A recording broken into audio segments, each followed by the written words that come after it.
Another day, another vlog na naman tayo mga kachika. Sino sa inyo nakatry na nitong Mamma Mia Trattoria Cafe? Sa pangalan pa lang, parang nakakasosyal na kasi nga naman, di ba, Mamma Mia Trattoria. Naalala ko tuloy yung movie na yung mouse yung bida, parang gano'n. Tratuli ata yun. But anyway, itry na natin to. Ayun na nga lang yung inabail namin, guys. Ayang naka-promo. Ayun yun, no, $28.80. 3-course Italian Delight. May appetizer na, may drinks, at may dessert. At umorder din tayo netong mix and match. And then, magdagdag na lang kayo ng $1.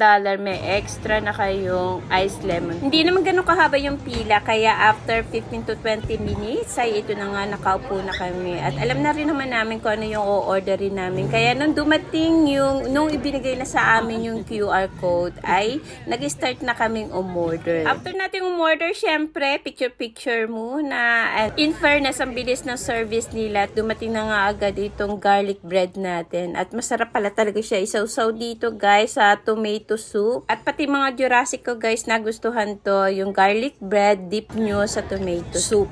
At ito na nga rin yung ating coffee. Parang nalugi ata ako sa coffee. Kasi ninyo, guys, diba parang kalahati lang ng cup yung coffee.